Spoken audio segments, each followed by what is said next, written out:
बिस्मिल्लाहिर्रहमानिर्रहीम। अरशद लोधी कम दियां गल्लां नाल हाज़िर खिदमत है। दोस्तों, अज मैं तुहानू एक ऐसी गल सुनान लगा जिहदे च तुहानू क्लीयर हो जाएगा कि रिज़क दाता सिर्फ अल्लाह पाक है। अल्लाह ताला हर इंसान नू रिज़क दिंदा है, सिर्फ मंगण दा ढंग आना चाहिए।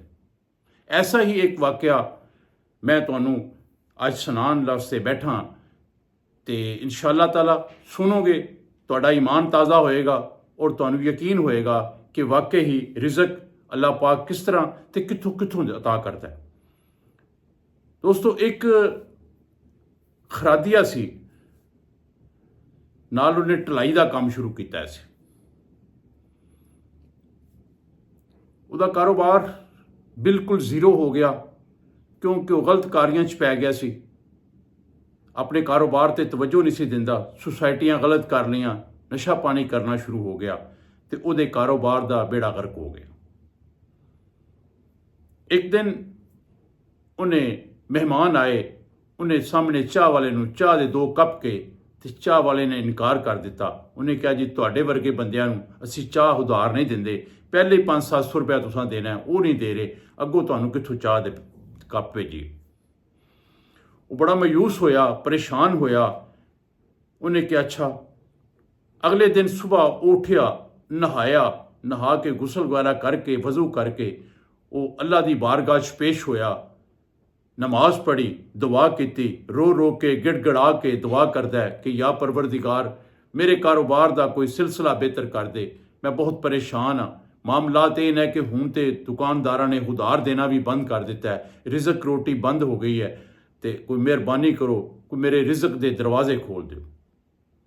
अल्लाह ताला ने उहदी दुआ कबूल कर ली तो उहदी नीयत चूँकि ठीक हो गई सी। उन्हें सुबह नाश्ता किया, सुबह सुबह जाके अपनी दुकान जिहड़ी छोटी जी दुकान सी उहदी उन्हें खोली, जाके अपने तमाम औज़ारां नूं साफ किया, दुकान की सफाई की, तसल्ली दे नाल घंटा डेढ़ ला के उन्हें दुकान की सफाई करन तो बाद अल्लाह का नाम लैके वो बह गया, इस इंतज़ार च कि अल्लाह पाक कोई रिज़क भेजेगा। इन्ने चों एक आदमी अंदर आंदा है, बजुर्ग, सफ़ेद दाढ़ी, वाइट रंग के कपड़े पाए। उन्होंने आके सलाम अलैकुम किया, उन्होंने वालेकुम सलाम किया। उन्होंने जेब चों माचिस कढ़ी, माचिस की एक तीली उन्हाल करके कहन लगे कि ए माचिस दीयां तीलां जिहड़ियां ने, इहदे नाल दीयां तीलियां सिल्वर च बन जाणगियां। पहले तो उन्हें गौर नाल उन्हां बजुर्गां वाल देखिया कि माचिस दीयां तीलां ते सिल्वर च ये की करनियां ने इन्हां ने। खैर, अल्लाह तवक्कल करके उन्हें पूछा कि बजुर्गो किन्नियां चाहिए ने। उन्हें कहा 5 किलो चाहिए। उन्हें कहा जी बन जाणगियां, 100 रुपये किलो होणगियां। हुण तुसीं परेशान होवोगे कि 100 रुपये किलो तो नहीं हो सकदियां, भाई पुराने वक्त की गल है, अज की गल नहीं है, उदों इस तरह ही रेट सन। उन्हें कहा जी 100 रुपये किलो होणगियां। उन्हें कहा जी ठीक है, कोई मसला नहीं, बना दिओ, कदों मिलणगियां। उन्हें कहा जी क्योंकि डाई बनानी पैनी है, कोई 5-4 दिन तो डाई बनांदियां लग जाणगे, उस तो बाद इंशाअल्लाह ये 2-4 घंटे का काम है, बन जाएंगे। उन्हें कहा ठीक है, मैं 3-4 दिन तो बाद पता करा। उन्हें कहा जी हाँ जी बिल्कुल। उस तो बाद उन्होंने बजुर्गों ने जेब चों 500 का नोट कढ़िया तो उहदे अल दिंदियां उन्होंने कहा कि ए लै बई 5 किलो तीलियां दे पैसे एडवांस फड़ लै। उन्हें 500 का नोट जिसले फड़िया, उन्हें अपना कारोबार जिहड़ा सिलसिला सी उहदा, वो तीलियां बनाने वाला उन्हें स्टार्ट किया। खैर 3-4 दिन तो बाद वो तीलियां बनाने च कामयाब हो गया। वो तीलियां बना के बह गया, इंतज़ार कर रहा है कि वो आन बजुर्ग जिन्होंने आर्डर दिता है तो अपनी तीलियां लै जान। खैर अल्लाह का करना, वो बजुर्ग आए, उन्होंने आके पूछा कि हाँ बई तीलियां तैयार ने। उन्हें कहा जी जनाब तैयार ने। उन्होंने नाल पिया एक तोड़ा खोल के उन्होंने कहा जी यह तुहाडा माल पिया। उन्होंने खोलिया, देखा, उन्होंने कहा जी बहुत वधिया, जबरदस्त, और नाल ही 500 का नोट एक होर कढ़िया तो उन्होंने दिंदियां कहा कि ए लै 5 किलो होर तैयार कर दे, मैं कल तेरे को ले लांगा। अगले दिन वो फिर दोबारा आए, उन्होंने वो तीलियां लियां, उन्होंने 500 का नोट फिर दिता कि 5 किलो होर तैयार कर दे, मैं कल आवांगा। दोस्तों, रिज़क का यह सिलसिला, उन्होंने आना जाना ये लगा रहा। ਸਾਲ 6 ਮਹੀਨੇ ਤੋਂ ਬਾਅਦ ਉਸ ਬੰਦੇ ਦੇ ਜ਼ਿਹਨ 'ਚ ਇੱਕ ਚੀਜ਼ ਆਈ, ਫਤੂਰ ਆ ਗਿਆ। ਉਹਨੇ ਕਿਹਾ ਯਾਰ ਇਹ ਬੰਦਾ ਡੇਲੀ ਮੇਰੇ ਕੋਲੋਂ 5 ਕਿਲੋ ਤੀਲੀਆਂ ਲੈ ਕੇ ਜਾਂਦਾ ਹੈ ਤੇ ਮੈਨੂੰ ਫੌਰੀ ਤੌਰ ਤੇ 500 ਰੁਪਏ ਐਡਵਾਂਸ ਦੇ ਕੇ ਜਾਂਦਾ ਹੈ। ਇਹ ਕਿੱਥ ਕਰਦਾ ਹੈ, ਕਿੱਥੇ ਵੇਚਦਾ ਹੈ? ਇਹ 500 ਦੀਆਂ ਮੇਰੇ ਕੋਲ ਲੈ ਕੇ ਡੈਫੀਨੇਟ ਅੱਗੇ ਜਾ ਕੇ 600-700 ਦੀਆਂ ਵੇਚਦਾ ਹੋਣਾ। ਮੈਂ ਕਿਉਂ ਨਾ ਇਹਦਾ ਪਤਾ ਕਰਾਂ, ਇਹਦਾ ਪਿੱਛਾ ਕਰਾਂ ਤੇ ਪਤਾ ਕਰਾਂ ਇਹ ਕਿੱਥੋਂ ਲੈਂਦਾ ਹੈ, ਕਿੱਥੇ ਬਣਾਉਂਦਾ ਹੈ, ਕੀ ਕਰਦਾ ਹੈ ਤੇ ਕਿੱਥੇ ਜਾ ਕੇ ਸੇਲ ਕਰਦਾ ਹੈ, ਤਾਂ ਕਿ ਉਹ ਜਿਹੜਾ ਪ੍ਰੋਫਿਟ ਇਹ ਕਮਾ ਰਿਹਾ ਹੈ ਉਹ ਵੀ ਮੈਂ ਕਮਾ ਲਵਾਂ। ਇਸ ਨੀਅਤ ਦੇ ਨਾਲ ਉਹਨੇ ਉਸ ਬਜ਼ੁਰਗਾਂ ਦਾ ਪਿੱਛਾ ਕਰਨਾ ਸ਼ੁਰੂ ਕਰ ਦਿੱਤਾ। ਉਹ ਬਜ਼ੁਰਗ ਜਿਸ ਵੇਲੇ ਉਹ ਤੀਲੀਆਂ ਲੈ ਕੇ ਉਤਾਂ ਗਏ, ਰਸਤੇ ਦੇ ਵਿੱਚ ਇੱਕ ਰਾਵੀ, ਇੱਕ ਦਰਿਆ ਪੈਂਦਾ ਸੀ, ਪੈਦਲ ਦੌਰ ਸਨ। ਉਹਨਾਂ ਨੇ ਮਗਰ ਪਿੱਛੇ ਪਿੱਛੇ ਹੋ ਕੇ ਉਹ ਚੱਲ ਰਿਹਾ ਸੀ। ਉਹ ਬਜ਼ੁਰਗ ਜਿਹੜੇ ਨੇ ਉਹ ਪੁਲ ਦੇ ਨਾਲ ਥੱਲੇ ਉਤਰਨਾ ਸ਼ੁਰੂ ਹੋ ਗਏ। ਥੱਲੇ ਕੋਈ ਰਸਤਾ ਕੋਈ ਅੱਗੇ ਪਿੱਛੇ ਜਾਂਦਾ ਨਹੀਂ ਸੀਗਾ। ਉਹਦੇ ਦਿਮਾਗ 'ਚ ਆਇਆ, ਸੋਚਿਆ ਉਹਨੇ ਕਿ ਯਾਰ ਬਜ਼ੁਰਗਾਂ ਨੂੰ ਕੋਈ ਪਿਸ਼ਾਬ ਪਸ਼ੂਬ ਦੀ ਹਾਜਤ ਹੋਈ ਏ, ਉਹ ਪਿਸ਼ਾਬ ਕਰਨ ਨੀਚੇ ਉਤਰੇ ਨੇ ਤੇ ਜਿਸ ਤਰ੍ਹਾਂ ਹੀ ਆਉਂਦੇ ਨੇ ਮੈਂ ਫਿਰ ਦੁਬਾਰਾ ਇਹਨਾਂ ਦਾ ਪਿੱਛਾ ਕਰਨਾ। ਤੇ ਉਹ ਇੰਤਜ਼ਾਰ ਦੇ ਵਿੱਚ ਉਹਦੇ ਬੈਠੇ ਰਹੇ। ਜਿਸ ਵੇਲੇ ਵਾਹਵਾ ਘੰਟਾ ਗੁਜ਼ਰ ਗਿਆ, ਉਹ ਬਜ਼ੁਰਗ ਨਾ ਆਏ ਤੇ ਉਹ ਅੱਗੇ ਹੋ ਕੇ ਉਹਨੇ ਕਿਹਾ ਕਿ ਮੈਂ ਦੇਖਾਂ, ਅੱਲਾ ਖੈਰ ਕਰੇ, ਉਹ ਕਿੱਧਰ ਚਲੇ ਗਏ ਨੇ। ਉਹ ਥੱਲੇ ਉਤਰਿਆ, ਉਹਨੇ ਆਸੇ-ਪਾਸੇ ਵੇਖਿਆ, ਕੋਈ ਰਸਤਾ ਕਿਸੇ ਦੂਸਰੀ ਸਾਈਡ ਨੂੰ ਨਹੀਂ ਸੀ ਜਾ ਰਿਹਾ। ਫਿਰ ਉਹ ਪਰੇਸ਼ਾਨ ਹੋਇਆ। ਉਹਨੇ ਕਿਹਾ ਬਜ਼ੁਰਗ ਕਿਤੇ ਪਾਣੀ 'ਚ ਡੁੱਬ ਨਾ ਗਏ ਹੋਣ, ਕੀ ਮਸਲਾ ਹੈ, ਕਿੱਥੇ ਗਏ? ਇਸੇ ਕਸ਼ਮਕਸ਼ ਦੇ ਵਿੱਚ ਉਹਨੇ ਕਿਨਾਰੇ ਦੇ ਉੱਤੇ ਨਜ਼ਰ ਦੌੜਾਉਣਾ ਸ਼ੁਰੂ ਕੀਤੀ ਤੇ ਉਹਨੂੰ ਚੰਦ ਤੀਲੀਆਂ ਪਾਣੀ ਦੇ ਕਿਨਾਰੇ ਪਈਆਂ ਨਜ਼ਰ ਆਈਆਂ।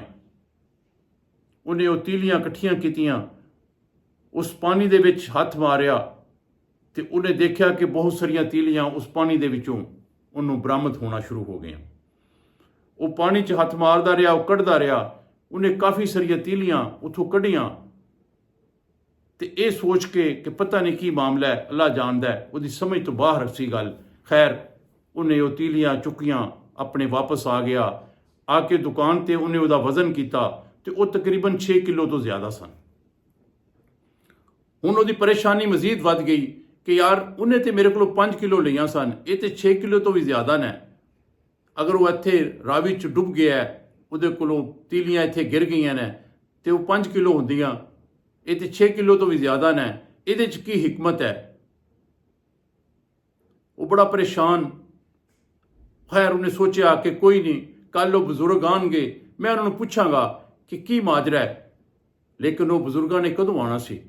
ਉਹ ਤੇ ਇੱਕ ਫਰਿਸ਼ਤਾ ਸੀ ਜਿਹਦੀ ਅੱਲਾਹ ਪਾਕ ਨੇ ਡਿਊਟੀ ਲਾਈ ਸੀ ਕਿ ਉਹਦਾ ਰਿਜ਼ਕ ਪਾਣੀ ਲੈ ਕੇ ਡੇਲੀ ਆ ਰਿਹਾ ਸੀ।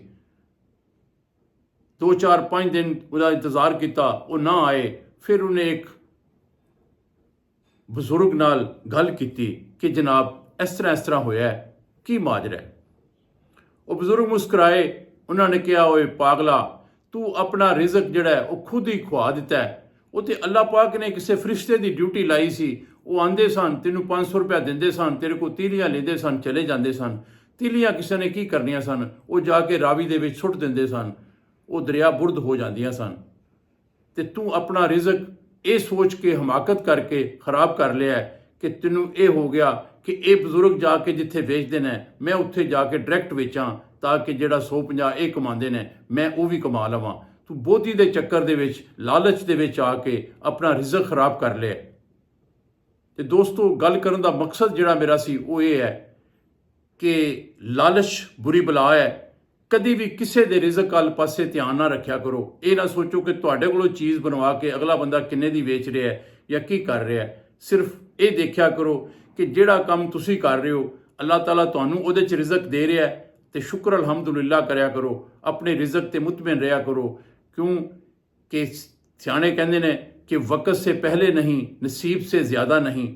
ਜਿਹੜਾ ਨਸੀਬ ਤੁਹਾਡੇ 'ਚ ਰਿਜ਼ਕ ਹੈ ਉਹ ਦੁਨੀਆ ਦੀ ਕੋਈ ਤਾਕਤ ਨਹੀਂ ਖੋ ਸਕਦੀ, ਤੇ ਜਿਹੜਾ ਤੁਹਾਡੇ ਨਸੀਬਾਂ 'ਚ ਨਹੀਂ ਗਾ ਉਹ ਤੁਸੀਂ ਕਿਸੇ ਸੂਰਤ ਹਾਸਲ ਨਹੀਂ ਕਰ ਸਕਦੇ। ਦੋਸਤੋ, ਗੱਲ ਪਸੰਦ ਆਈ ਹੋਏ ਤੇ ਲਾਈਕ ਕਰ ਦਿਓ, ਸ਼ੇਅਰ ਕਰ ਦਿਓ। ਜਿਹੜੇ ਦੋਸਤ ਚੈਨਲ 'ਚ ਨਵੇਂ ਨੇ ਸਬਸਕ੍ਰਾਈਬ ਕਰੋ, ਚੈਨਲ 'ਚ ਸ਼ਾਮਲ ਹੋ ਜਾਓ। ਬਸ਼ਰਤੇ ਜ਼ਿੰਦਗੀ ਕੱਲ ਫਿਰ ਇੱਕ ਇਹੋ ਜਿਹੀ ਪਿਆਰੀ ਜਿਹੀ ਤੇ ਕੀਮਤੀ ਸਮਕਮੋਜ਼ ਗੱਲ ਨਾਲ ਫਿਰ ਹਾਜ਼ਰ ਹੋਵਾਂਗਾ। ਕੱਲ ਤੱਕ ਇਜਾਜ਼ਤ, ਅੱਲਾ ਹਾਫਿਜ਼।